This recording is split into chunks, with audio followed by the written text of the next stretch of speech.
Welcome, Impactful Parents. Today we're going to talk about raising kids with big emotions. Hello, my name is Kristina Campos. I'm founder of The Impactful Parent, and I help parents of school-age children turn their chaos into connection with their adolescent. I offer parent education videos every week, online courses, and coaching. And if that wasn't enough, I bring experts in other fields onto the Impactful Parent stage to teach you even more. And today I have a special guest. Her name is Rachel Bailey.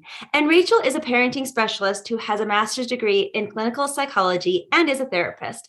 Rachel teaches how to bring more flexibility, peace, and connection to her families, especially when raising children with big emotions. I'm excited to ask her some questions today. So thank you for joining us, Rachel.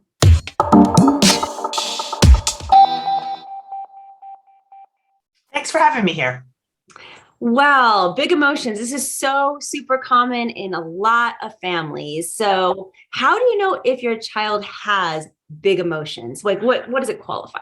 Yeah, that's a great first question because it's funny. People assume things about big emotions. So one thing that people assume, which is correct, is that kids with big emotions may have lots of meltdowns. They may have big reactions. If things don't go the way they imagine in their mind, it's like a catastrophe. But some kids with big emotions actually are a little bit quieter about their emotions. So those are kids who also kind of feel things strongly, but they may be more sensitive to criticism and they don't necessarily turn all of those feelings out. So you don't see the meltdowns, but maybe they become really quiet or you can tell they get really sad when things don't go their way. So big emotions really is just a bucket I use to describe kids and adults, because I'm a big emotion person, who feel things strongly. And what about the frequency of those big emotions? Does the frequency matter if it's once in a while or if it's every day? Yeah, absolutely. So kids with big emotions, as I describe them, usually feel it very frequently throughout the day and it's pretty consistent. It's not a phase. It's not a mood. It's really a temperament. So it's pretty frequent and it's persistent most of the time. Well, what happens when you really want to calm your kid down? They're having this big emotion. Maybe it's a meltdown, maybe it's an anger outburst, whatever that looks like. But it usually happens really quickly, like Yes, it does. literally. And so you don't have much warning as a parent. How do you calm a kid down in that scenario? That's a really good question. And that is also a quality of a child with a big emotion. It could often they can go from 0 to 60. Like you told them that their shirt is in the dryer and all of a sudden, like it's the worst thing ever. So it can be unpredictable, although that's something I help a lot with to try to bring more predictability. But really there are two major ways we calm kids down. If we're talking about in the moment, we actually, believe it or not, start with ourselves, because there's something, especially for younger children, although I also work with school age kids, parents of school age kids, but even when they get a little bit older, there's something called co-regulation, which is where a child's brain is really, when they're really upset, it's dysregulated. It's a sign that they're in fight or flight. And so the fight or flight response responds to energy. It's really looking to see, am I safe? Is everything okay? And if our energy is not regulated, then they can't regulate themselves. So the first thing we have to think about to calm a child down is to regulate ourselves, which is kind of hard to do. This is a lot of what I work on myself and what I work with parents on, but it really does start with us. And then ultimately, we teach kids how to cope with situations. But just as important as teaching them how to cope, we also kind of want to reduce some of the stressors as well. So in the moment, we're really regulating ourselves. Outside of the moment, we're really, what I describe, we're reducing what I call yuck, or stressors. We're teaching them how to reduce the stressors to begin with, but also increase their coping skills. So that's really, in a nutshell, how we help kids who have big emotions. Wow, I love that step one is regulating ourselves, because that is so true. I teach that all the time with my parents, but so much easier said than done, because when you've got this kid that's, whether they're tantruming on the floor or they're yelling up in your face, Right. that's, being calm is the last thing that you really want to do. It's so true. And in our defense, like, we're wired to not be calm when someone's in our face. So a lot of what I teach is really about how we sort of go around our natural instincts. And I have what I call long game tools, because I teach the long game method, long game tools to recognize how hard this can be and how we can get around what our natural instinct, which would be to yell back or to freak out on them. And it doesn't work. And that's the only reason we have to really emphasize this, is it doesn't work if you're not regulated. I'm all about what works. How can we bring more peace to homes? And so we really have to use these tools to kind of get around what we normally would instinctively do.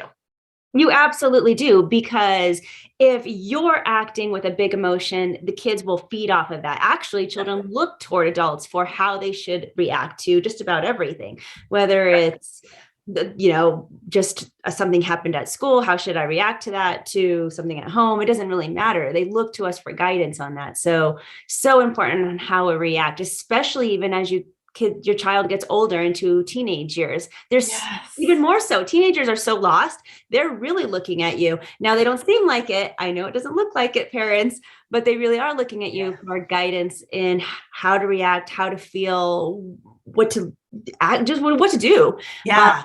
So even though their eyes are rolling, their ears are listening, I promise. They really are. And even if they're not consciously listening, although I agree with you, they are, their brains are wired to react to our energy. Even beneath the conscious awareness, their brains are wired to react to our energy, unfortunately. And this is why I love what I do, because I'm not naturally calm. It's not my personality. So I'm naturally the parent who would lose it too. So I'm like, okay, I'm going to teach this to other people like me, to whom this does not come naturally.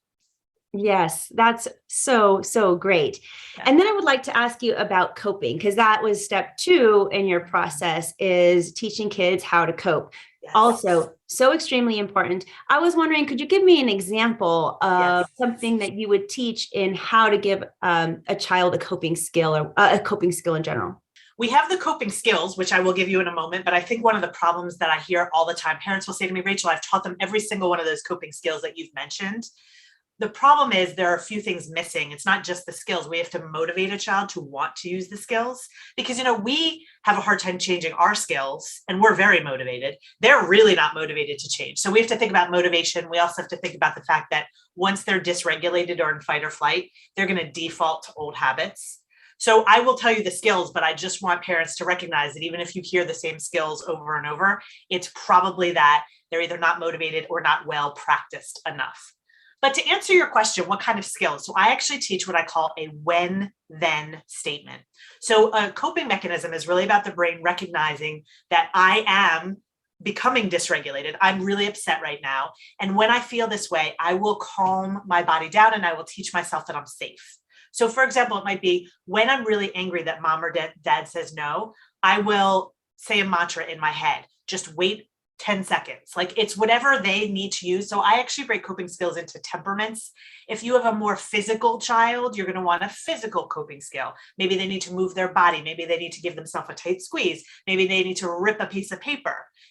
If you have more of a cognitive child, maybe they need to use a mantra, or they need to imagine something in their minds. If you have a more sensory child, I have a lot of sensory strategies. So we find the coping skill that works for them, but we put it in this when-then model, because that actually helps them to remember to use it. When I'm in this situation or feel this feeling, then I will use that coping skill. Then we add in the motivation, we add in the practice, and that's kind of the recipe for coping skills. And big emotions, oh my goodness. I mean, it's definitely not in a vacuum. It's not isolated. So typically it affects the entire family. Whether you have other kids or you don't, it doesn't even matter. Everybody who lives in the household is involved with the big emotion. Yes. So what do you suggest to help some of the other people who have to deal with people with big emotions? Yeah, that's such a great question. And that's something that's like a huge part of the program that I teach. It's that it's not just you, it's not just your child, it's your entire family. And we're about to enter into summer. It's family vacations. It's all the sibling arguing. So one of the things that I suggest, I have so many things, but here's what I will suggest, just one tip.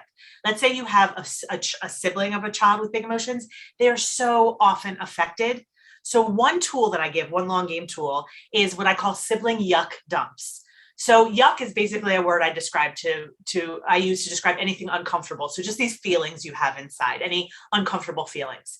And what we usually do when we have a sibling of a big emotion child is we'll tell that sibling, hey, can you be a little flexible? Because you know your brother or sister is going to freak out. Or we hope that they'll be more flexible. But then the siblings' feelings build up. So what I have parents do is a yuck dump with them, where I have them go to their child and say, hey, what's it been like lately to be the brother or sister of your brother or sister? What's it been like lately to be a sibling? And let them actually release all the yuck. And when they're releasing and saying, well, I hate it that he always gets what he wants. I hate it that she is always telling me what to do. We don't disagree. We don't tell them they shouldn't feel that way. we actually listen, we let them release all those feelings, and then we help that child figure out how to handle those situations. So we're helping that sibling feel heard and feel empowered. And those two strategies can really help the sibling relationship and help them be less resentful of their sibling. Yes, it absolutely would. Sometimes even the one that's not having those big emotions, they have them. They just need to let those out. They're just more controlled than maybe another kid in the household. So I love that suggestion. Yeah. If people are resonating with you and they would love to hear more about your program, tell us a little bit of how we can get a hold of you. So probably the best place is my website is rachel-bailey.com. I have a podcast called Your Parenting Long Game. And then the program I've been talking about is the long game method for raising children with big emotions. So I talk about that program on my website, on my podcast. I actually do free coaching calls as well. So those are all the ways that people can kind of come a little closer to my world, in addition to what you're teaching them, because you teach such great things. But that is how you can reach me. Thank you, Rachel, for being here today. I hope people check out your program because I'm sure that it's amazing. And as a reminder to the audience, I also have a behavior management program helping kids with big emotions. My program is available inside the Impactful Parent app, and I have a webinar that will show you all the steps that you need to start seeing change in your child. The webinar is absolutely free, and you can access it by going into the app and just selecting the webinar button. It's going to give you the step-by-step process you need to start seeing change in your child, and it gives you an outline of how the behavior management program that I have is set up. So if you have any questions, you can always email me at theimpactfulparent@gmail.com, or if you resonate with Rachel, go check out her program too. So you have 2 amazing resources available to you for kids with big emotions. I really hope that you go and check them out. Thank you so much. I hope this video brought you value today. If you want to become a more impactful parent, consider upgrading your Impactful Parent subscription. Investing in your family looks like unlocking videos that will provide you more tips and resources on the topics that you care about the most. It's learning the warning signs of behavior so that you can stop the bad things from happening before they even start.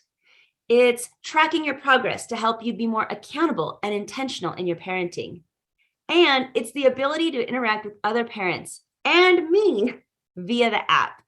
Your Impactful Parent subscription can be a valuable resource in your parenting. And for less than $10 a month, it's more than worth it for your family. Just go to the Discover tab below. It's that easy. But until next time, you got this. I'm just here to help.